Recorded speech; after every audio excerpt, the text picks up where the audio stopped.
నమస్తే, welcome to Sri Satya news. నేను మీ ఆదిలక్ష్మి. గ్రామాల్లో తాగునీటి సమస్య తలెత్తకుండా పటిష్టమైన చర్యలు చేపట్టాలని, వేసవిని తలపించే విధంగా ఉండడంతో పాటు పశ్చిమ ప్రాంతాల్లో నీటి సమస్య అధికంగా ఉంటుంది కాబట్టి జిల్లా యంత్రాంగం తాగునీటి సమస్యపై ప్రత్యేక దృష్టి సారించాలని రాష్ట్ర సాంఘిక సంక్షేమ శాఖ మంత్రి డోలా శ్రీ బాలవీరాంజనేయ స్వామి అన్నారు. కలెక్టరేట్లోని స్పందన సమావేశ మందిరంలో ప్రజాప్రతినిధులు, జిల్లా అధికారులతో జిల్లాలోని వివిధ సమస్యలపై మంత్రి బాలవీరాంజనేయ స్వామి సమీక్షా సమావేశం నిర్వహించారు. సమావేశానికి కలెక్టర్ దినేష్ కుమార్ అధ్యక్షత వహించారు. తాగునీటి సమస్య తలెత్తకుండా ఉండడానికి అవసరమైన పటిష్టమైన ప్రణాళిక తయారు చేసుకోవాలని మంత్రి ఆర్డబ్ల్యూఎస్ అధికారులకు సూచించారు. ఎక్కడైతే నీటి సమస్య ఉందని స్థానిక ఎమ్మెల్యేలు తెలిపారో ఆయా ప్రాంతాల్లో ట్రాన్స్పోర్టేషన్ ద్వారా నీటి సరఫరా చేపట్టి సమస్యకు పరిష్కారం చూపాలని ఆదేశించారు. మనుషులతో పాటు పశువులకు నీటి సమస్య తలెత్తకుండా పశుసంవర్ధక శాఖ, నీటిపారుదల శాఖ, ఆర్డబ్ల్యూఎస్ అధికారులు సమన్వయంతో పనిచేయాలన్నారు. ట్రాన్స్పోర్టేషన్ చేయకుండా చేసినట్లు బిల్లులు తయారు చేశారని తెలిస్తే స్థానిక ఎమ్మెల్యేలు ఫిర్యాదు చేస్తే వాటిపై విచారించి చర్యలు తీసుకుంటామన్నారు. నీళ్లు ఇవ్వకుండా ఇచ్చినట్లు డబ్బు గత ప్రభుత్వంలో కొల్లగొట్టారని మంత్రి అన్నారు. నోటిఫైడ్ ట్యాంకులు చేసేలా ప్రతిపాదనలు తయారు చేసి ప్రభుత్వానికి పంపించాలన్నారు.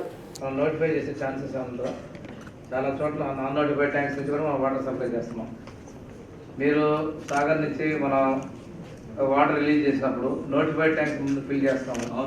తర్వాత నాన్ నోటిఫైడ్ ట్యాంక్స్ పెట్టడానికి మేము సర్ప్లస్ కింద ఉంటే చూస్తూ ఉన్నాం. ఆ ట్యాంక్స్ మీద కూడా డిపెండ్ అయిన చాలా సోర్సెస్ ఉన్నాయి. సింగిల్ విలేజ్ స్కీమ్స్ చాలా ఉంటుంటాయి. ఆ ట్యాంక్స్ మనం నోటిఫై చేయడానికి ఏమైనా ప్రాబ్లమ్స్ ఉన్నాయా? ఇరిగేషన్ ఒకసారి చెప్పండి సార్. ఈ రోజు ఇందాక మీరు చెప్పిన దానిలో కూడా వాటర్ కూడా ఉన్నటువంటి సోర్సెస్ అయితే 1.5 months 2 months హార్డ్లీ మనం ఈ ప్రాంతాలు ఇవ్వచ్చున్నారు. వెస్టర్న్లో ఈరోజు కూడా మిడ్ సమ్మర్ లాగానే ఉన్నాయి ఈరోజు ఉన్నటువంటి పరిస్థితులు. తప్పనిసరిగా ఇందాకైతే క్యాటిల్ ఇష్యూస్ రైజ్ చేశారో వాటి రిక్వైర్మెంట్ తీసుకుని వాటితో పాటు మిగిలిన వాటికి కొన్ని ఫేక్ బిల్స్, అసలే నీళ్ళు ఇవ్వట్లేదు. నీళ్ళు ఇవ్వకుండా ఖజానా మొత్తాన్ని కొల్లగట్టారు 5 ఏళ్లలో. ఇప్పుడు మళ్ళీ ఈ ఫేక్ బిల్స్ పెట్టేసి కూడా ట్రాన్స్పోర్ట్ ఎన్హాన్స్ చేసి మనకి ట్రాకింగ్ సిస్టమ్ ఉంది. ఇప్పుడు ట్రాకింగ్ ఇంప్లిమెంట్ చేస్తున్నారా సార్? ప్రజెంట్ ఇంప్లిమెంటింగ్ ట్రాకింగ్ ఉందా? సబ్మిషన్ సార్, ఇంతకుముందు ఉన్న ట్రాకింగ్ సిస్టమ్ మనకి జనవరితో అబాండన్ చేయడం సార్. అది ఆపేసి కొత్తగా సిస్టమ్ మార్చి నుంచి మన క్షేత్రస్థాయిలో ఆర్డబ్ల్యూఎస్ అధికారుల పనితీరుపై ఎమ్మెల్యేలు తీవ్ర అభ్యంతరం తెలిపారు. గత 15 రోజులుగా ఒంగోలు నియోజకవర్గంలోని గ్రామాల్లో తాగునీటి సరఫరా జరగకపోయినా అధికారులు పట్టించుకోవడం లేదని ఎమ్మెల్యే దామచల జనార్దన్ రావు అన్నారు. తక్షణం ట్రాన్స్పోర్టేషన్ పెట్టి ప్రజల దాహార్తి తీర్చాలన్నారు. కనిగిరి నియోజకవర్గంలో చాలా గ్రామాలకు సాగర్ తాగునీటి పంపిణీ జరగడం లేదని, అయితే సిపిడబ్ల్యూ స్కీమ్ నిర్వహణ చేసినట్లు బిల్లులు మాత్రం కోట్లు చెల్లిస్తున్నారని కనిగిరి శాసనసభ్యులు ఉగ్ర నరసింహారెడ్డి అన్నారు. గ్రామాల్లో తిరిగేటప్పుడు ఎక్కడా ఒక్కరు కూడా సాగర్ జలాలు వస్తున్నాయని చెప్పడం లేదన్నారు. బోరులు లేవు, ఎన్ఎస్పి వాటర్ రాదు, ట్రాన్స్పోర్ట్ పెట్టరు, ప్రజల గొంతు ఎలా తడుస్తుందని ఎమ్మెల్యే ప్రశ్నించారు. పశ్చిమ ప్రాంతాల్లో తాగునీటి సమస్య తీవ్రంగా ఉందని మార్కాపురం, గిద్దలూరు ఎమ్మెల్యేలు కందుల నారాయణ రెడ్డి, ముత్తుముల అశోక్ రెడ్డి, వైపాలెం ఇన్ఛార్జ్ ఎరిక్షన్ బాబు, దర్శి ఇన్ఛార్జ్ గొట్టిపాటి లక్ష్మి సమావేశం దృష్టికి తీసుకువచ్చారు. మనుషులతో పాటు పశువులకు కూడా నీళ్లు లేక నానా ఇబ్బందులు పడుతున్నారన్నారు. వాటర్ సోర్స్ లేకుండా కోట్ల రూపాయలు ఖర్చు చేసి పైప్ లైన్లు నిర్మాణం చేపడుతున్నారని, వీటి వల్ల ఎవరికీ ప్రయోజనం అని ఎమ్మెల్యేలు ప్రశ్నించారు.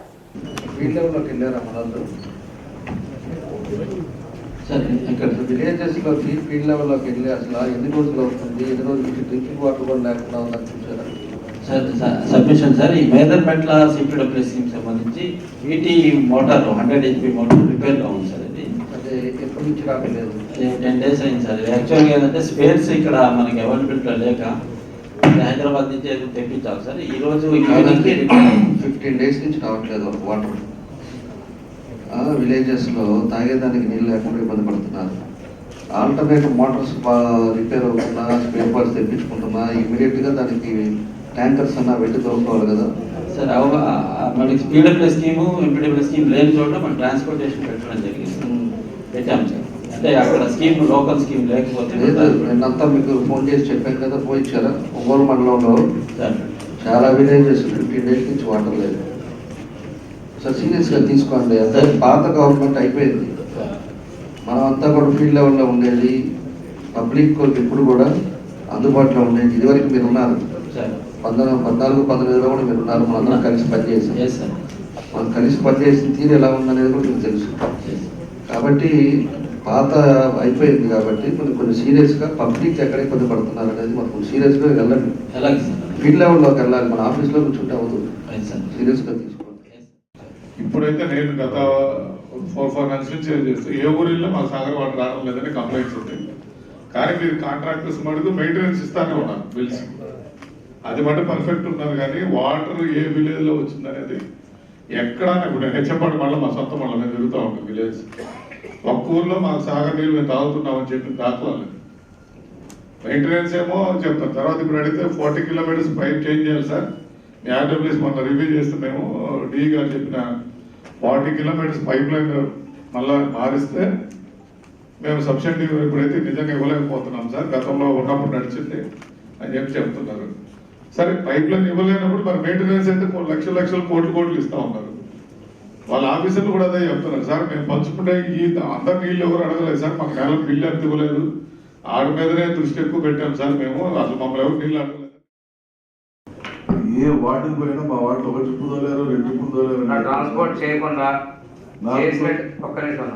చేయకుండా చేసినట్టుగా ఉంటే ఆర్డబ్ల్యూఎస్ఎస్సీ గారు ఒక హ్యాబిటేషన్లోనే ప్రాబ్లం ఉందని ఇచ్చారు. ట్రాన్స్పోర్టేషన్ ఇచ్చారు. మరి మీ నోటీస్లో ఉందో లేదో కానీ చాలా గ్రామాలలో ఉంది. అక్కడ ఉన్నటువంటి ఆర్డబ్ల్యూఎస్ వాళ్ళతో మీరు ఒకసారి కనుక్కొని అక్కడ బాగా ప్రాబ్లం అద్దవీడు మండలంలో ఉంది, గిద్దలూరు మండలంలో కూడా ఉంది. ఒకటి మీరు ఏం చేశారంటే మన వర్షాలు బాగా పడ్డాయని చెప్పి ట్రాన్స్పోర్టేషన్ స్టాప్ చేయమని చెప్పారంట. మీరు ట్రాన్స్పోర్టేషన్ అనేటువంటిది వర్షాలు మాకేమంతగా ఏం పడలేదండి. ఏదో భూమి తెచ్చినంత మాత్రాన మాకు వాటర్ టేబుల్ ఇంక్రీజ్ అయితే ఏం లేదు. ఒకసారి ఇప్పుడు అసెస్మెంట్ మళ్ళీ చేయించండి. ఇప్పుడు కలెక్టర్ గారు మంజూరు చేయడం జరిగింది. మంజూరు చేయడం కూడా తోలకాలం తక్కువ చదువుతా ఉన్నారు, ఎక్కువ రికార్డింగ్ జరుగుతుంది సార్. అడ్మినిస్ట్రేటివ్ శాంక్షన్స్ లేకుండా జమ్మప్ప రికార్డు చేసిన పరిస్థితులు కూడా నియోజకవర్గంలో ఉన్నాయి సార్. ఎస్సీ గారి దృష్టికి మనం తెచ్చాం. పోయిన సంవత్సరం శాంక్షన్ ఆన్లైన్లో ఉన్నట్టు శాంక్షన్స్ లేదు సార్. అది కలెక్టర్ గారు ఒకసారి మొత్తం రీవెరిఫై చేసి వాటర్ ప్రాబ్లం చాలా సివియర్గా ఉంది. నేను 45 days కాన్స్టిట్యున్సీలో ఉన్న 45 daysలోనే నేను 155 villages టచ్ చేశాము. ఎక్కడికి వెళ్ళినా వాటర్ ప్రాబ్లం చెప్తున్నారు. కొంచెం అది సీరియస్గా మీరు కన్సిడర్ చేస్తే పీపుల్ హెల్ప్ఫుల్గా ఉంటుంది. అన్నోటిఫైడ్ ట్యాంక్స్ కొంచెం ఫిల్ చేయాలి. అండ్ ఆర్డబ్ల్యూఎస్ ఎన్ఏబి మెయింటెనెన్స్ అసలు సరిగ్గా జరగట్లేదు. 20 yearsగా ఫిల్టర్ బెడ్స్ సరిగ్గా వర్క్ అవ్వట్లేదు ఆర్ మార్చట్లేదు. కొంచెం మీ దృష్టికి వెళ్తే అండ్ మీ అందరి హెల్ప్తో నేను దర్శి కాన్స్టిట్యున్సీ ప్రజాప్రతినిధిగా దర్శిని డెవలప్మెంట్ సాగర్ జిల్లాలతో ఇప్పటికే కొన్ని చెరువులు నింపడం జరిగిందని, జూలై నెలాఖరు వరకు నీటి సమస్య కొన్ని ప్రాంతాల్లో తలెత్తకపోవచ్చని ఆర్డబ్ల్యూఎస్ ఎస్సీ మర్దనాలి తెలిపారు. జిల్లాలో 87 ఆవాస ప్రాంతాల్లో నీటి సరఫరా చేస్తున్నామన్నారు. గుండ్లకమ్మ, రామతీర్థం సాగర్ జలాలు, కృష్ణా కెనాల్ పరివాహక ప్రాంతాల్లో చెరువులను కొంతమేర నింపడం జరిగిందన్నారు.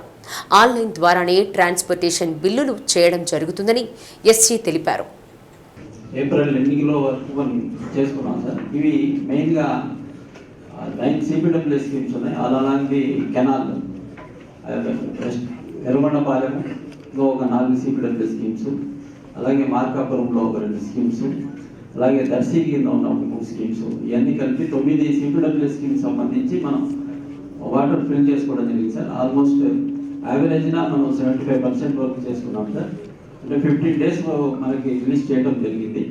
యాక్చువల్గా అయితే 10 days మనకి ఒక సింగిల్ టైంకి వచ్చేవి. కానీ ఈసారి మనం 15 days మనం తీసుకోవడం వల్ల మనకి నెక్స్ట్ మంత్ ఎండింగ్ దాకా జూలై 30th దాకా మనకి ఈ వాటర్ అవైలబిలిటీ. జిల్లాలో తాగునీటి సమస్య తలెత్తకుండా ఆర్డబ్ల్యూఎస్, ఎన్ఎస్పి, పబ్లిక్ హెల్త్ అధికారులు సమన్వయం చేసి నీటి సమస్యకు పరిష్కారం చూపిస్తామని కలెక్టర్ దినేష్ కుమార్ తెలిపారు. పశువులకు నీటి సమస్య పరిష్కారానికి ప్రభుత్వానికి నివేదించి అనుమతి రాగానే పశువుల చెరువుల్లో నీళ్లు నింపేందుకు చర్యలు తీసుకుంటామన్నారు. ట్రాన్స్పోర్టేషన్ బిల్లులు ఆన్లైన్ ద్వారానే చేస్తున్నామని, ఆఫ్లైన్లో బిల్లులు చేయడం లేదన్నారు. ఎమ్మెల్యేలు గ్రామాల్లో నెలకొన్న తాగునీటి సమస్యలను సమావేశం దృష్టికి తీసుకురావడం జరిగిందని, వాటిని పరిష్కారం చేసేలా చర్యలు తీసుకుంటామన్నారు. సమావేశంలో ఎంపీ మాగుంట శ్రీనివాసరెడ్డి, సంయుక్త collector Gopalakrishna, SP Garud Sumit Sunil, ASP Nageswara Rao, DRO శ్రీలతతో పాటు వివిధ శాఖల అధికారులు పాల్గొన్నారు. కాంగ్రెస్ పార్టీ అధినేత రాహుల్ గాంధీ జన్మదిన వేడుకలు జిల్లా కాంగ్రెస్ పార్టీ కార్యాలయంలో నిర్వహించారు. కాంగ్రెస్ పార్టీ జిల్లా అధ్యక్షులు ఈదా సుధాకర్ రెడ్డి కేక్ కట్ చేసి శుభాకాంక్షలు తెలిపారు. సార్వత్రిక ఎన్నికల్లో ఇండియా కూటమి అత్యధిక స్థానాలు గెలుచుకున్నా అధికారంలోకి రాలేకపోయామన్నారు. రాహుల్ గాంధీ బీజేపీకి అడ్డుకట్ట వేస్తామని ప్రకటించి ఇండియాలో చేపట్టిన జూడో యాత్ర ఫలితంగా బీజేపీని కట్టడి చేయడం జరిగిందన్నారు. పార్లమెంటులో ఏదైనా తప్పు చేస్తే బీజేపీని గద్దె దించేందుకు కూడా కాంగ్రెస్ పార్టీ సిద్ధంగా ఉంటుందని అన్నారు. సమావేశంలో కాంగ్రెస్ పార్టీ నాయకులు యు మల్లికార్జునరావు, రసూల్, ఆదినారాయణ రెడ్డి, బుజ్జి తదితరులు పాల్గొన్నారు.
రాహుల్ గాంధీ గారి 54వ జన్మదిన కార్యక్రమాన్ని కాంగ్రెస్ పార్టీ కార్యాలయంలో ఘనంగా నిర్వహించుకోవడం జరిగింది.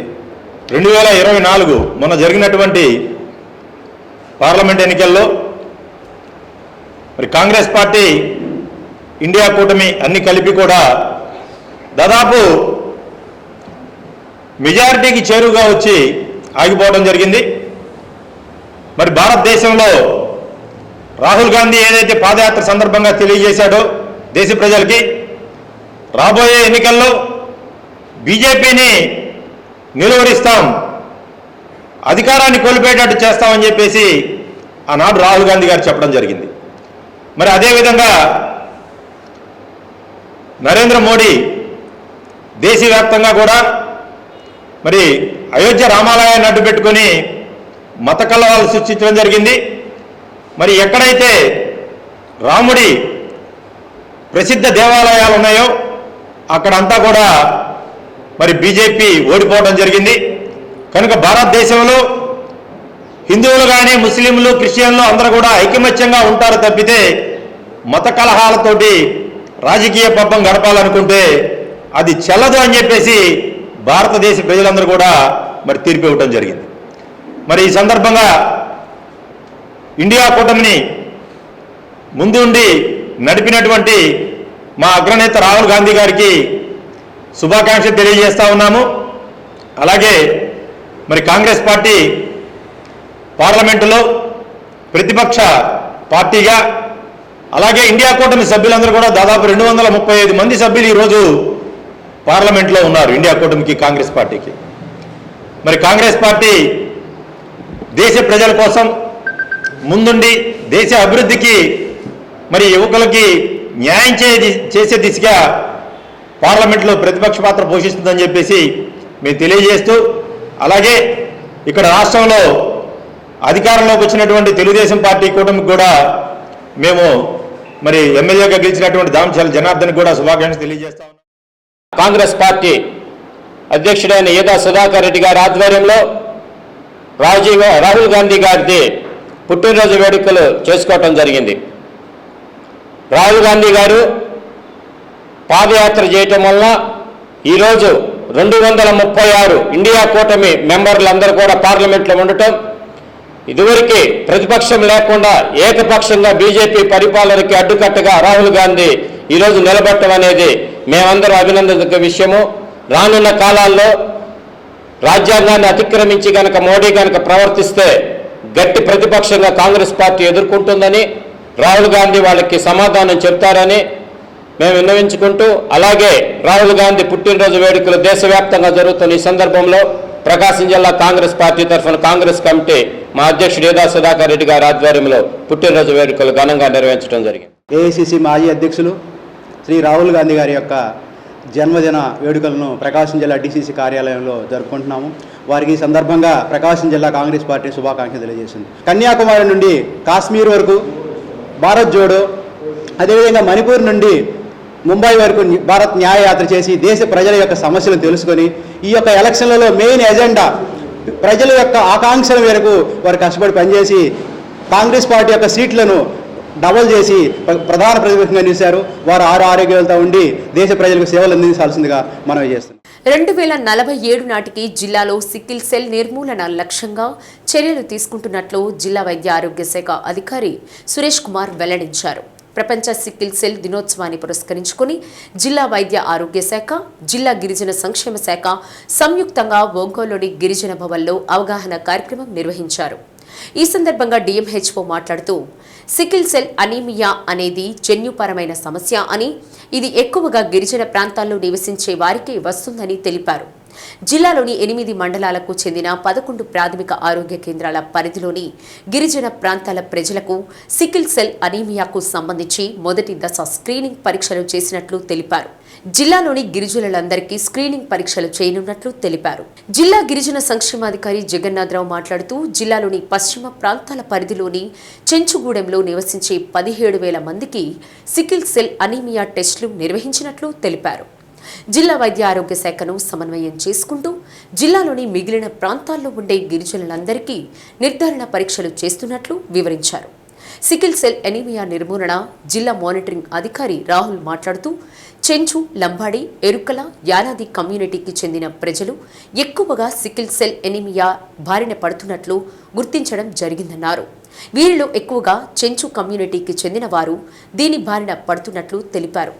జిల్లాలో ఇప్పటి వరకు 17,000 మందికి పరీక్షలు చేస్తే వారిలో 120 మంది క్యారియర్ దశలో ఉన్నట్లు గుర్తించడం జరిగిందన్నారు. సికిల్ సెల్ ఎనీమియాను పూర్తి స్థాయిలో నిర్మూలించేందుకు వారికి అవగాహన కలిగించి విరివిగా నిర్ధారణ పరీక్షలు చేస్తున్నట్లు వివరించారు. కార్యక్రమంలో జిల్లా ఇమ్యునైజేషన్ అధికారి పద్మజ, ఎన్సిడిసిడి ప్రోగ్రాం అధికారి భగీరథి దేవి పాల్గొన్నారు.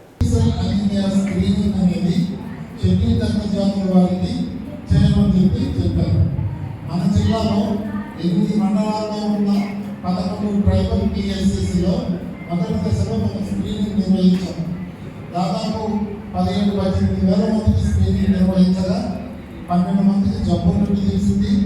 అట్లాగే 150 మందికి క్యారియర్ స్టేట్ ఉన్నట్టు తెలిసింది. అంటే జబ్బు ఉండడం ఏంటంటే జబ్బు లక్షణాలు కనిపిస్తాయి, వాళ్ళకి అవసరమైన చికిత్స అనేది అందించాలి, బ్లడ్ ట్రాన్స్ఫ్యూషన్స్ అవసరం అవుతాయి, అవసరమైతే బోన్ మ్యారో ట్రాన్స్ప్లాంటేషన్ అనేది చేయించుకోవాల్సి వస్తుంది. వాటికి మందులు కూడా ఉన్నాయి. ఇవన్నీ జబ్బు ఉన్న వ్యక్తి మెట్ల, పెద్దారవీడు, యాచవరం, అర్ధవీడు మరియు కృష్ణంశెట్టిపల్లె ఈ 11 పిఎస్సీలు 7 మండలాల్లో ఉన్నాయి. ఈ 11 పిఎస్సీలు మనము ట్రైబల్ పిఎస్సీలుగా నిర్ధారించబడ్డాయి. అక్కడ ఉన్నటువంటి ట్రైబల్ పాపులేషన్కి ఆల్రెడీ గత 4 నెలలుగా మనము ఈ సికిల్ సెల్ అనేవి పరీక్షలు చేశాము. మన ప్రకాశం జిల్లాలో ఉన్న ట్రైబల్ జనాభాలు 4 రకాల జనాభా ఉన్నారు. వారు లంబాడ, చెంచు, ఎరుకల మరియు యానాది. వీరిలో ఈ 4 జాతుల్లో కూడా ముఖ్యంగా ఈ చెంచుల్లో ఈ చెంచు జాతిలో ఈ సికిల్ సెల్ అనేది వ్యాధి ఎక్కువగా ఉంది. ఇప్పటి వరకు జిల్లా వ్యాప్తంగా 17,000 మందికి పైగా పరీక్షలు చేశాము. వాటిలో కొంతమందిని ఒక 100 మంది దాకా 120 మంది దాకా క్యారియర్ దశని ఐడెంటిఫై చేశాము. నిన్నటికి నిన్న సంజీవరావుపేట పిహెచ్సి పరిధిలో 2 క్యారియర్స్ కూడా ఐడెంటిఫై చేశాము. ఈరోజు ఈ సికిల్ సెల్ అనీమియా డే కాబట్టి భవనంలో ప్రపంచ సికిల్ సెల్ దినోత్సవాన్ని మన మెడికల్ డిపార్ట్మెంట్ వాళ్ళ సహకారంతో గిరిజన సంక్షేమ శాఖ, హెల్త్ డిపార్ట్మెంట్ కలిసి ఇక్కడ జరుపుకోవడం జరుగుతుంది. ఈ కార్యక్రమంలో భాగంగా ఈరోజు ఒక 500 మందికి ఇక్కడ మన చుట్టుపక్కల ఉన్న ట్రైబల్స్ ఎవరైతే ఉన్నారో, యానాదులు, ఎరుకల కమ్యూనిటీ, సుగాలి కమ్యూనిటీ, వాళ్ళందరినీ ఇక్కడ పిలిపించి చేస్తున్నాం ఇక్కడ. అలాగే ఈ జిల్లాలో ఆల్రెడీ మనం డిసెంబర్ నుంచి మొదలుపెట్టాం ఈ కార్యక్రమము. 17,000 మందికి ఈ పశ్చిమ ప్రాంతంలో ఉన్న 8 మండలాల్లో చెంచులకి అందరికీ స్క్రీనింగ్ టెస్టులు చేయడం జరిగింది. ప్రధానంగా ఇది జన్యుపరమైన వ్యాధి, ఈ అంటువ్యాధి కాదండి, తల్లిదండ్రుల ద్వారా మనకి సంక్రమించే వ్యాధి. ముఖ్యంగా రక్తహీనత, ఎర్ర రక్త కణాలు బలహీనం అవడం వల్ల, హిమోగ్లోబిన్ వల్ల ఆక్సిజన్ సప్లై. ఇటీవల నూతనంగా రాష్ట్ర మంత్రిగా బాధ్యతలు చేపట్టిన డోలా శ్రీ బాల వీరాంజనేయ స్వామితో పాటు జిల్లాలోని శాసనసభ్యులకు ఎంపీ మాగుంట శ్రీనివాసులరెడ్డి తన నివాసంలో అల్పాహార విందు ఏర్పాటు చేశారు. మాగుంట నివాసానికి చేరుకున్న రాష్ట్ర మంత్రి బాల వీరాంజనేయ స్వామితో పాటు ఒంగోలు, సంతెనుతులపాడు, మార్కాపురం, గిద్దలూరు, కనిగిరి ఎమ్మెల్యేలు దామచిల జనార్దన్ రావు, బిఎన్ విజయ్ కుమార్, కందుల నారాయణ రెడ్డి, ముత్తుముల అశోక్ రెడ్డి, ఉగ్ర నరసింహారెడ్డి, ఎర్రగొండపాలెం, దర్శి ఇన్ఛార్జీలు గూడూరి ఎరిక్షన్ బాబు, గొట్టిపాటి లక్ష్మి, తెలుగుదేశం పార్టీ రాష్ట్ర కార్యనిర్వాహక కార్యదర్శి దామచిల సత్యనారాయణ, డాక్టర్ కడియాల లలిత్ సాగర్లను ఎంపీ మాగుంట శ్రీనివాసులరెడ్డి పుష్పగుచ్చం అందజేసి శాలువాలతో సత్కరించి సాదరంగా ఆహ్వానించారు. అనంతరం తన నివాసంలో ఏర్పాటు చేసిన అల్పాహార విందును స్వీకరించారు. కొద్దిసేపు జిల్లాలోని పరిస్థితులపై సమీక్షించారు.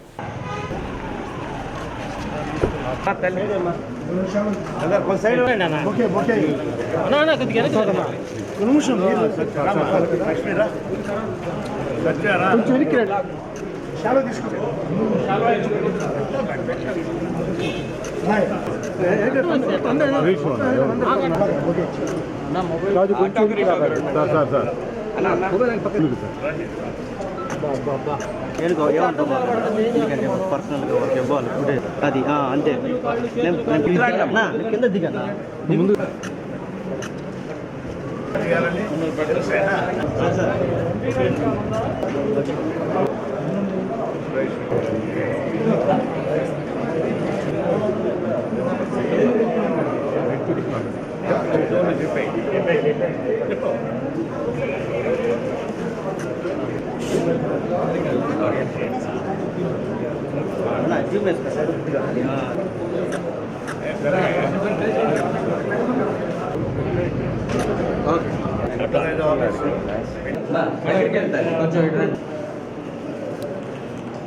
సార్ ఒకసారి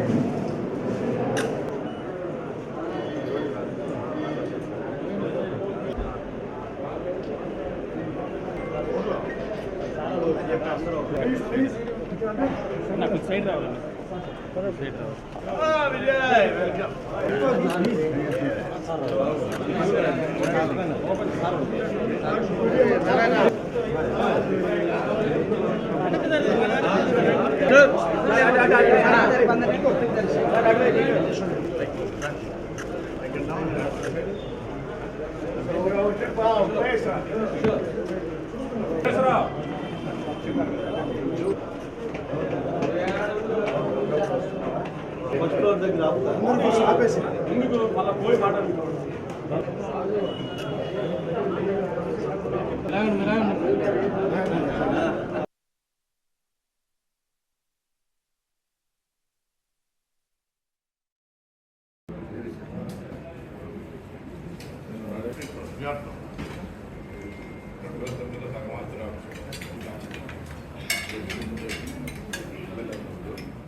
పాత సింగరాయకొండలో కొలువుదీరిన శ్రీ వరాహలక్ష్మీ నరసింహస్వామి బ్రహ్మోత్సవాలు వైభవంగా సాగుతున్నాయి. 3వ రోజు మూల విరాట్టుకు అభిషేకాలు నిర్వహించి విశేష పూజలు జరిపించారు.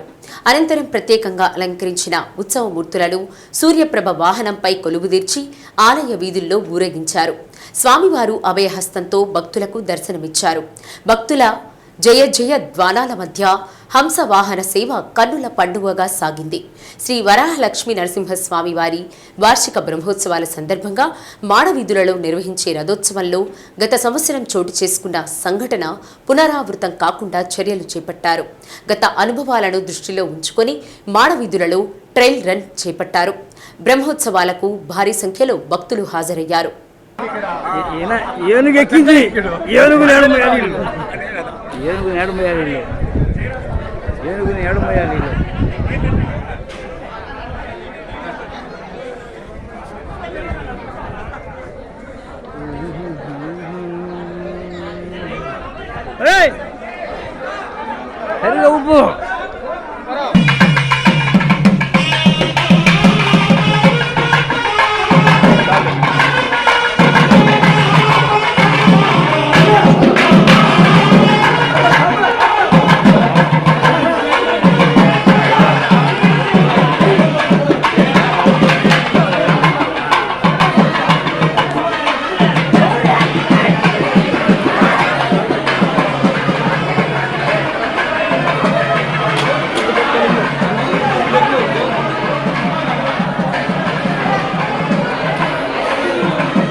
దేశ భద్రతలో సంస్కృతి సనాతన ధర్మాలను బలోపేతం చేయడం కోసం కాలినడకన ఇప్పటి వరకు 14,500 కిలోమీటర్ల పైగా దేశ పర్యటన చేస్తున్న స్వయం సేవక్ వైష్ణవ్ దాస్ శివకరణ్ స్ఫూర్తితో యువత దేశం కోసం ధర్మం కోసం అఖండ భారత సాధనలో భాగస్వాములు కావాలని విశ్వ హిందూ పరిషత్ ప్రాంత సత్సంగ ప్రముఖ సోమా సుబ్బారావు పేర్కొన్నారు. ఉత్తరప్రదేశ్ రాష్ట్రం ఫతేపూర్ జిల్లా నివాసి చంద్ర బాన్ సింగ్ కుమారుడైన వైష్ణవ్ దాస్ శివకిరణ్ తమ దేశ వ్యాప్త పర్యటనలో భాగంగా ఒంగోలు నగరం చేరుకున్నారు. ఒంగోలు జిల్లాకు వచ్చిన నేపథ్యంలో విశ్వ హిందూ పరిషత్ కార్యాలయంలో జరిగిన సత్సంగ కార్యక్రమంలో విశ్వ హిందూ పరిషత్ జిల్లా నగర కార్యకర్తలు శివకిరణ్ను సత్కరించారు. 2009లో విశ్వ హిందూ పరిషత్ కార్యకర్తగా తొలిసారి 3 సంవత్సరాల 6 నెలల పాటు భారతదేశ యాత్ర చేశారని, 2022లో రెండవసారి భారతదేశ యాత్ర ఫతేపూర్ నుండి జమ్మూ కాశ్మీర్, అక్కడి నుండి కన్యాకుమారి వరకు భారతదేశ త్రివర్ణ పతాకను చేపట్టి పాదయాత్ర కొనసాగిస్తున్నానని శివకిరణ్ తెలిపారు. పాదయాత్రలో భాగంగా ప్రతిరోజు 20 కిలోమీటర్లు ప్రయాణిస్తూ తమ భారతదేశ యాత్రను కొనసాగిస్తున్నానన్నారు. దేశ రక్షణలో యువత ముందుండాలని, మత్తు పదార్థాల వాడకం తద్వారా కుటుంబం, దేశం ఆర్థికంగా పతనమైపోతుందని, దాని నుండి ఎవరికి వారు తమను రక్షించుకోవాలన్నారు. అఖండ భారత సాధనలో ప్రతి ఒక్కరూ ముందుకు సాగాలని పిలుపునిచ్చారు. కార్యక్రమంలో మఠ మందిర్ ప్రముఖ్ శివశంకర్, జిల్లా కార్యదర్శి యనమల మెల్లూరి సీతారామయ్య, నగర అధ్యక్షులు పసుమర్తి వెంకటేశ్వర్లు, ప్రచార ప్రముఖ్ రాధారమణ గుప్తా జంధ్యం, బజరంగ్ ప్రముఖ్ గడ్డం శ్రీనివాసులు, భైరవేశ్వరానంద స్వామి, సాధు శ్రీనివాస్ గుప్తా, సుంకు రఘు, రంగారావు తదితరులు పాల్గొన్నారు. शिवाजी महाराज की, शिवाजी महाराज की, शिवाजी महाराज की।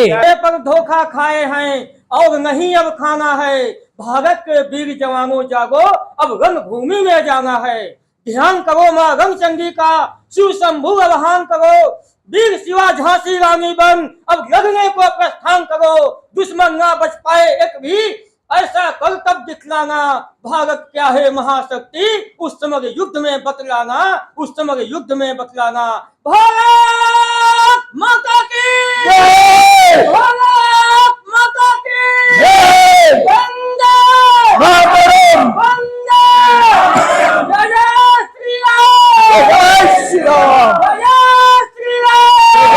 వారి స్పీచ్ ఎవరికి అర్థం కాదులేదు, హిందీ కదా, వారి మాటలే అవి చెప్పినవి. నేను చాలా తృప్తిగా శాంతంగా చెప్పు, చాలా గొప్పగా చేస్తూ వచ్చారు. ఇది ఎప్పుడు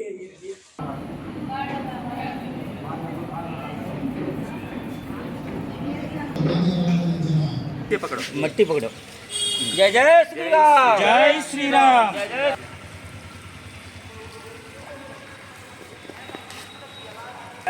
ఒక్క నిమిషం కొద్దిగా మట్టి 4 పక్కల పడేదాకా.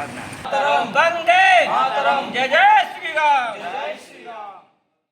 ప్రైవేట్ డైరీలు పాల ధరలను తగ్గిస్తూ తీసుకున్న నిర్ణయం వల్ల రైతులు ఇబ్బందులకు గురవుతారని, ఆర్థికంగా నష్టపోతారని, మమ్మల్ని ప్రభుత్వం ఆదుకోవాలని రైతులు అధికారులను విజ్ఞప్తి చేశారు. ఒంగోలులో ఉన్న పాల డైరీని పునరుద్ధరించాలని కోరుతూ తాళ్లూరు మండల రైతులు తహసీల్దార్ని కలిసి వినతి పత్రం అందజేశారు. ఈ సందర్భంగా సుమారు 100 మంది రైతులు తాళ్లూరు మండల కార్యాలయానికి తహసీల్దార్ని కలిసి తమ సమస్యలను విన్నవించారు.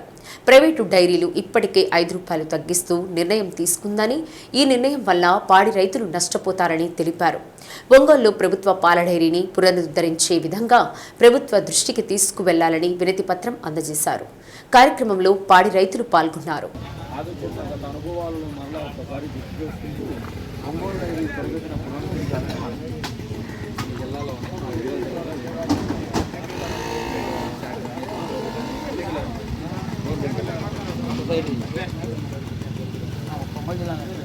జిల్లాలో ఉన్నాయి. జిల్లా పేరు పెట్టి సొసైటీ పేరు ఎందుకు ఏడాది మళ్ళీ అడిగిపోతున్నారు.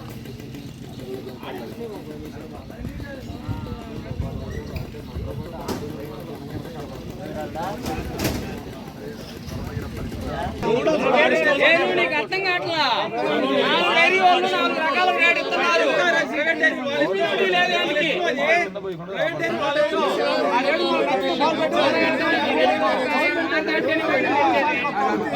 డైరీ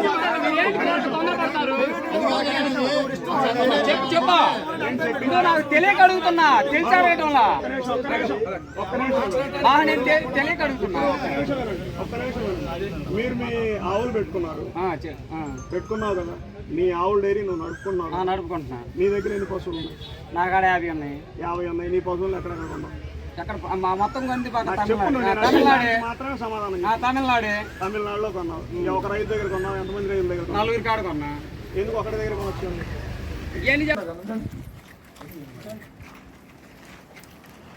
వీడియో చేస్తాను. ఇందాకటి నుంచి మనం మాట్లాడటానికి అంటే 200 లీటర్లు పంపించేవాళ్ళని పాలు తగ్గియండి, మీ పాలు ఇట్లాంటి అన్ని సమస్యలు ఉన్నాయి. దీనికి బాగా ఇబ్బందులు ఉండి రైతులందరూ మీతోటి వాళ్ళ సమస్యలు చెప్పుకోవడానికి వచ్చారు. ఇంకోటి ఏంటంటే ఒంగోలు డైరీ సమైక్య ఓపెన్ చేస్తే ఈ సమస్యలు పోతాయి. మెయిన్ ఇవన్నీ చెప్పడానికి మీకు వేసవి సెలవులు ముగిసిన అనంతరం పాఠశాలలు పునః ప్రారంభమయ్యాయి. చిన్నారుల నుండి 10వ తరగతి చదువుతున్న విద్యార్థుల వరకు ఇళ్ల నుండి వివిధ పాఠశాలలకు బస్సులలో బడికి వెళ్తారు.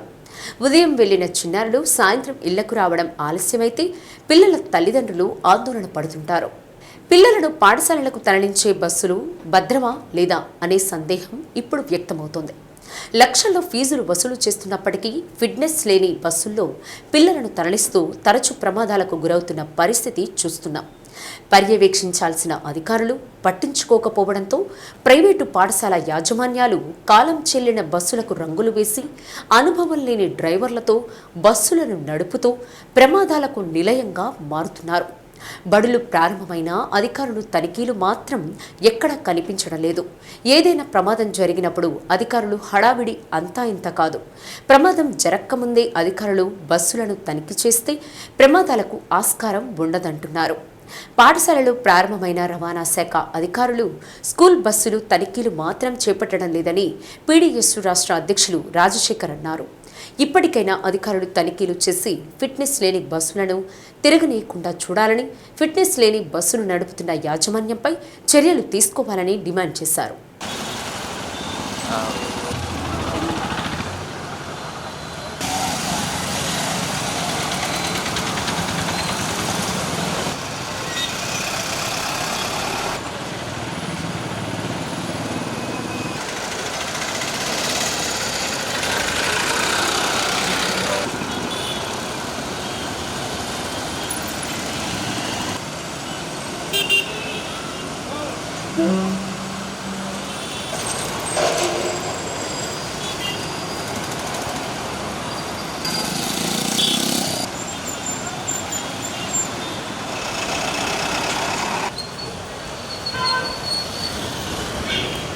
దాదాపు ప్రభుత్వ పాఠశాలలు ప్రారంభించి వారం 10 రోజులు అయినప్పటికీ రవాణా శాఖ అధికారులు ఇంకా నిద్రమత్తులోనే ఉన్నారు. మొత్తంగా ఇవాళ మనం ఒక స్కూలు పర్మిషన్ సంబంధించి స్కూల్ బస్సులు పర్మిషన్ వచ్చేటప్పుడు వాటికి సంబంధించినటువంటి బస్సులకు సంబంధించి ఫిట్నెస్ సర్టిఫికేట్ రవాణా శాఖ అధికారులు ఇవ్వాలి.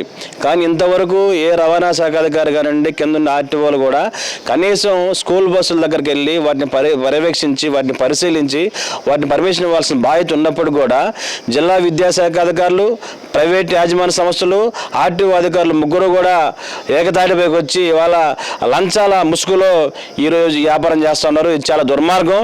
ఎందుకంటే గతంలో చూసి మన రాష్ట్ర వ్యాప్తంగా ఫిట్నెస్ లెస్ బస్సులు నడపడం వల్ల అనేక రూపాయలు యాక్సిడెంట్లు జరిగినాయి. మరి దాన్ని ప్రామాణికంగా తీసుకొని జిల్లా విద్యాశాఖ అధికారులు, రవాణా శాఖ అధికారులు సమన్వయంతో ఫిట్నెస్ బస్సులు లేని వాటిని క్యాన్సిల్ చేయాల్సింది పోయి ఇంతవరకు జిల్లాలో ప్రకాశం జిల్లాలో ఎక్కడ కూడా ఒక్క స్కూల్ని కూడా ఇవాళ వీళ్ళు రవాణా శాఖ అధికారులు ఫిట్నెస్ ఎంక్వైరీ చేయలేదంటే ఎంత నిర్లక్ష్యంగా ఉన్నారు మనకి ఇలా చాలా అర్థమవుతోంది. అందుకని ఇప్పటికైనా ఆలస్యం చేయకుండా రవాణా శాఖ అధికారులు, విద్యాశాఖ అధికారులతోటి మిళితమై ఖచ్చితంగా ప్రతి స్కూల్లో ఉన్నటువంటి ప్రైవేట్ బస్సుల్ని, ప్రైవేటు యాజమాన్యాలు తిప్పే బస్సుల్ని ఫిట్నెస్ని ఎంక్వైరీ చేయకపోతే రాబోయే రోజులు అనేక యాక్సిడెంట్లకి వీరే బాధ్యత వహిస్తారని చెప్పేసి మేము విద్యార్థి సంఘాలుగా స్పష్టం చేస్తున్నాం. గతంలో అనేక యాక్సిడెంట్లు జరిగినాయి. ఎందుకంటే ఫిట్నెస్ లేకుండా వాళ్ళ సర్టిఫికేట్ ఇవ్వడం వల్ల అనేక యాక్సిడెంట్లు జరిగి పిల్లలు ఇబ్బంది పడిన పరిస్థితి గతంలో మనం చూసాం. అందుకని ఇప్పటికైనా కానీ అటువంటి తప్పిదాలు జరగకుండా విద్యాశాఖ, రవాణా శాఖ అధికారులు సమన్వయంతో వాళ్ళ ఈ ఎంక్వైరీ చేయాలని చెప్పేసి మేము విజ్ఞప్తి చేస్తున్నాం. రాష్ట్రంలో కూడా ఇవాళ మన రాష్ట్ర వ్యాప్తంగా కూడా చూస్తా ఉన్నాం. ఇవాళ ప్రభుత్వాలు మరి వీటికి సంబంధించినటువంటి విధి విధానాలు ఇంతవరకు కూడా విడుదల చేయకుండా కాలయాపన చేస్తున్న పరిస్థితి ఉంది. ఎందుకంటే ఇప్పటికీ విద్యా సంస్థలు ప్రారంభమైనవి. విద్యార్థులు రోజు బస్సుల్లో స్కూల్కి వెళ్తా ఉన్నారు. మరి జరిగితే దీనికి ఎవరు బాధ్యత వహించాలని చెప్పేసి మేము చాలా స్పష్టం చేస్తున్నాం. అందుకని ఎప్పటికైనా మునిగిపోయింది ఆలోచించుకోండి. మీరు ఎమ్మటే వాటిని ఎంక్వైరీ చేసి ఆ ఫిట్నెస్ లేసిన బస్సుల్ని వాటిని డిఫాల్ట్ చేయండి. వాటిని స్కూల్ని కూడా పర్మిషన్ ఆపే విధంగా చర్యలు తీసుకోకపోతే విద్యార్థి సంఘాలుగా రాబోయే రోజుల్లో పెద్ద ఎత్తున ఆందోళన చేస్తామని హెచ్చరిస్తా ఉన్నాం. అన్ని ప్రభుత్వ శాఖల సేవలు, సంక్షేమ సేవలను ఒకే చోట అందుబాటులో ఉంచడం ద్వారా పరిపాలనను వికేంద్రీకరించడానికి అనువుగా ఉంటుందని గత ప్రభుత్వం రాష్ట్రంలో గ్రామ వార్డు సచివాలయ వ్యవస్థను అందుబాటులోకి తీసుకువచ్చింది. దేశంలో ఎక్కడా లేని విధంగా సచివాలయ వ్యవస్థను ఏర్పాటు చేసిన రాష్ట్రం ఆంధ్రప్రదేశ్. ప్రభుత్వం అందించే సేవలను గ్రామ వార్డు సచివాలయాల ద్వారా అందించేందుకు వాలంటీర్ వ్యవస్థను కూడా ఏర్పాటు చేసింది. వాలంటీర్ వ్యవస్థ ఏర్పాటు చేసిన తర్వాత ఆ వ్యవస్థను పూర్తిగా అప్పటి వైసీపీ ప్రభుత్వం పార్టీ కార్యక్రమాలకు ఎక్కువగా వినియోగించుకుందనే అపవాదు మూటకట్టుకుంది. గ్రామ వార్డు సచివాలయాలు ఏర్పాటు చేసినప్పుడు ఉన్న శ్రద్ధ, పర్యవేక్షణ ఉన్నతాధికారుల్లో తగ్గిపోవడంతో సచివాలయ వ్యవస్థలో పనితీరు అస్తవ్యస్తంగా తయారైంది. సచివాలయ వ్యవస్థ పనితీరుపై ప్రత్యేక కథనం. సంక్షేమ పథకాలు, ప్రభుత్వ సేవలు సత్వరం ప్రజలకు అందాలనే ఉద్దేశంతో అప్పటి సీఎం వై జగన్మోహన్ రెడ్డి సచివాలయ వ్యవస్థను తీసుకొచ్చారు. 2000 జనాభాకు ఒక సచివాలయం ఏర్పాటు చేయాలనే ఉద్దేశంతో గ్రామ వార్డు సచివాలయాలను ఏర్పాటు చేశారు. జిల్లాలో 719 గ్రామ వార్డు సచివాలయాలు ఏర్పాటు చేశారు. వీటిలో గ్రామీణ ప్రాంతాల్లో 597 సచివాలయాలు ఉండగా వీటితో పాటు నగరపాలక సంస్థ, మున్సిపాలిటీల్లో 122 వార్డు సచివాలయాలను ఏర్పాటు చేశారు. సచివాలయాల్లో అన్ని సంక్షేమ శాఖల పరిధిలో సిబ్బంది నియామకం జరిగింది. ప్రతి 50 కుటుంబాలకు ప్రభుత్వ సేవలు అందేలా ఒక వాలంటీర్ను నియమించారు. ప్రభుత్వ పరంగా అందించే అన్ని సేవలు గ్రామ వార్డు సచివాలయాల నుంచి పొందేలా ప్రభుత్వం మార్గదర్శకాలు విడుదల చేసి పంపిణీ బాధ్యతను కూడా సచివాలయాలపైన పెట్టింది.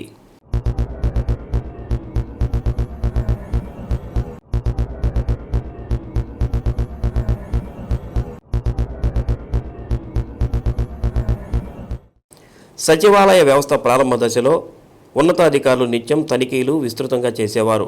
సచివాలయ వ్యవస్థ ద్వారా ప్రజలకు ఏ మేరకు సేవలు అందుతున్నాయో నిరంతరం పర్యవేక్షించేవారు. సచివాలయాలకు అనుబంధంగా రైతు భరోసా కేంద్రాలను కూడా ఏర్పాటు చేసి రైతులకు అవసరమైన అన్ని సదుపాయాలతో పాటు ఎరువులు, విత్తనాలు కూడా రైతు భరోసా కేంద్రాల నుంచే సరఫరా చేసేలా చర్యలు తీసుకోవడం జరిగింది. సచివాలయంలో ఉదయం 10:30 నుంచి సాయంత్రం వరకు విధులు నిర్వహించేలా నిబంధనలు విధించారు. ప్రతి ఉద్యోగి 3 పర్యాయాలు బయోమెట్రిక్ హాజరు వేయాల్సి ఉంది. ఆ హాజరును బట్టే జీతాలు విడుదల చేసేలా ఉత్తర్వులు ఉండేవి. సచివాలయ సిబ్బందికి ప్రభుత్వం డ్రెస్ కోడ్ను నిర్ణయించి విధి నిర్వహణలో ఖచ్చితంగా డ్రెస్ కోడ్ అమలు చేయాలని ఆంక్షలు విధించారు. సచివాలయ వ్యవస్థపై ఉన్నతాధికారులు, ప్రజాప్రతినిధుల పర్యవేక్షణ తగ్గిపోవడంతో సిబ్బంది తమ ఇష్టానుసారం విధులకు హాజరవుతున్నారు. కొన్ని సచివాలయాల్లో సిబ్బంది కనీస సమయ పాలన కూడా పాటించడం లేదు. కొన్ని సచివాలయాల్లో ఉదయం 11 గంటలు దాటినా ఖాళీ కుర్చీలే దర్శనమిస్తున్నాయి. అరకొర వచ్చిన సిబ్బంది కూడా ఎక్కడా ప్రభుత్వ మార్గదర్శకాల ప్రకారం విధులకు హాజరు కావటం లేదు. డ్రెస్ కోడ్ను పూర్తిగా పక్కన నెట్టేశారు. క్రమశిక్షణ లేకుండా సరిగా హాజరు కాని సచివాలయ ఎంప్లాయీస్ మీద ఖచ్చితంగా చర్య తీసుకోవడం జరుగుతుంది. అందులో ఎటువంటి సందేహం కూడా మీకు అక్కర్లేదు. అలాగే ఈ నెల 20వ తారీఖు వరకు మరి అటెండెన్స్ తీసి దాన్నే ట్రెజరీకి పంపడం జరుగుతుంది. దాని ఆధారంగానే శాలరీస్ జనరేట్ చేస్తామని మన జిఎస్డబ్ల్యూఎస్ డైరెక్టర్ గారు మనకి చెప్పి ఉన్నారు. కాబట్టి మీ అందరూ కూడా అటెండెన్స్ బేసిక్గా వచ్చే శాలరీస్ కాబట్టి జాగ్రత్తగా వహించి ప్రతిరోజు 3 సార్లు అటెండెన్స్ కంపల్సరీ వేయాలండి. డెప్యుటేషన్స్ అన్నీ క్యాన్సిల్ అయిపోతున్నాయి. అందరూ కూడా మీ సచివాలయాల్లోకి వెళ్ళిపోండి. ఖచ్చితంగా 10:30కి, 3 o'clockకి, 5 o'clockకి 3 చోట్ల అటెండెన్స్ వేయండి. ఎవరైతే ఆ విధంగా అటెండెన్స్ యాప్ ఈ రోజు నుంచి పనిచేస్తుంది ఒకసారి చెక్ చేసుకోండి. ఈ వారం రోజుల మీద ప్రభుత్వం ఇచ్చే క్లారిటీ తీసుకొని మనం దీన్ని లోకల్ ఎంపీడీఓ ద్వారా ఎస్టీఓ ఆఫీస్కి పంపడం జరుగుతుంది. ఎన్ని రోజులు అయితే మీరు అటెండ్ అయ్యారో అన్ని రోజులకు మాత్రమే శాలరీస్ జనరేట్ చేయడం జరుగుతుంది. కాబట్టి ఈ విషయం అందరూ కూడా సచివాలయ ఎంప్లాయీస్ గమనించాలని కోరుతున్నాను. ప్రతి సచివాలయంలో సాయంత్రం 3 గంటల నుంచి 5 గంటల మధ్య ప్రజా సమస్యలు తెలుసుకునేందుకు గ్రీవెన్స్ నిర్వహించాల్సి ఉంది. చాలా సచివాలయాల్లో ఆ కార్యక్రమం అమలు జరుగుతున్న ఆనవాళ్లు కనిపించడం లేదు. ప్రజా ఫిర్యాదుల రికార్డు నిర్వహణే జరగటం లేదు. కేవలం ఉన్నతాధికారుల నుంచి వచ్చిన అర్జీలనే విచారిస్తున్నట్లు సచివాలయ ఉద్యోగులే చెబుతున్నారు. ఇంకొక చిన్న అప్డేట్ కూడా ఉంది మీకు దీనిలో. మీ అందరికీ తెలుసు, మనం ఎలక్షన్ ముందు దాకా ప్రతిరోజు కూడా ప్రతి సచివాలయంలో కూడా మనం 3 గంటల నుంచి 5 గంటల దాకా గ్రీవెన్స్ మరి మనము నిర్వహించడం జరిగింది. గ్రీవెన్స్ అటెండెన్స్ అని కూడా మనం 3 గంటలకు ఒక అటెండెన్స్ వేసేవాళ్ళం. ఎవరు ఎక్కడ ఏ పనిలో ఉన్నా కూడా 3 గంటలకు సచివాలయ ఎంప్లాయీస్ అంతా సచివాలయం చేరుకొని వేసి అటెండెన్సే గ్రీవెన్స్ అటెండెన్స్. కాబట్టి ఖచ్చితంగా 3 to 5 గ్రీవెన్స్ నడపాలి, గ్రీవెన్స్ రిజిస్టర్ మెయింటైన్ చేయాలి, గ్రీవెన్స్ అటెండెన్స్ కూడా వేయాలని చెప్పి సచివాలయ ఎంప్లాయీస్ తెలియజేయడం జరుగుతుంది. ఈ విధంగా ఎవరైతే 3 సార్లు అటెండెన్స్ వేయరో వారి యొక్క శాలరీ అనేది ఆ రోజు జనరేట్ చేయడం జరుగుతుందని తెలియజేస్తున్నాను.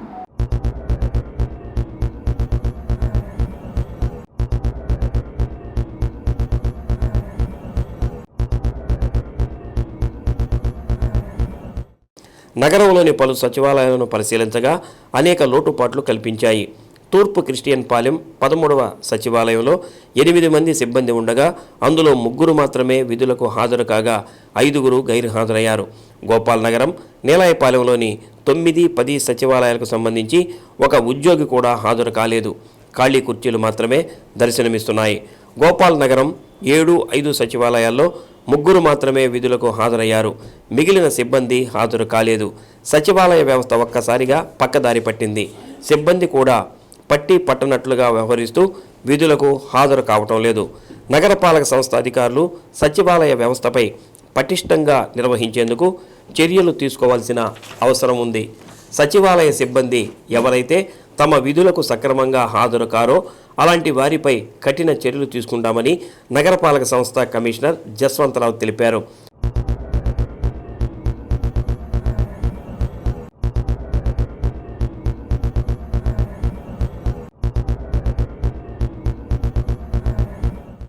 జిల్లాలో సచివాలయ సిబ్బంది విధిగా సమయపాలన పాటించడంతో పాటు యూనిఫామ్ తప్పనిసరిగా ధరించాలని జిల్లా సచివాలయ పరిరక్షణ అధికారి ఉషారాణి తెలిపారు.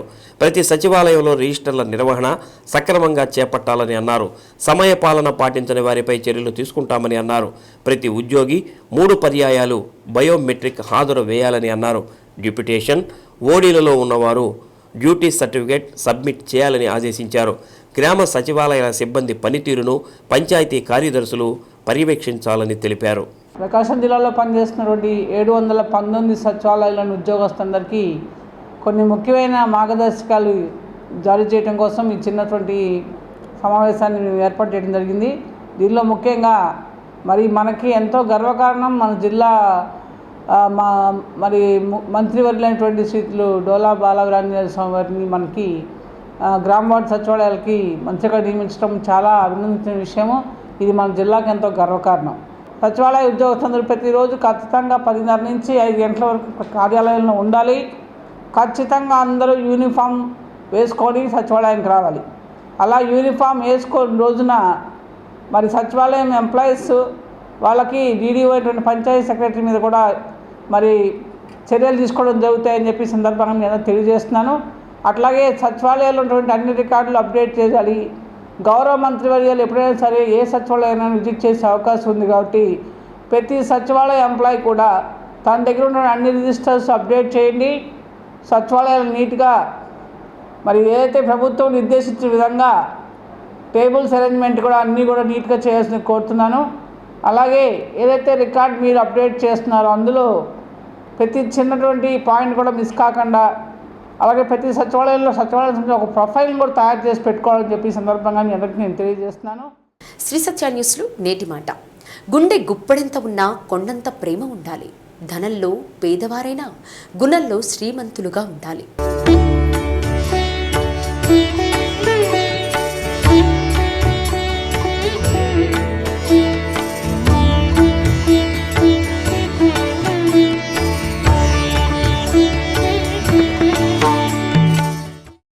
శ్రీ సత్య న్యూస్ ఇంతటితో సమాప్తం.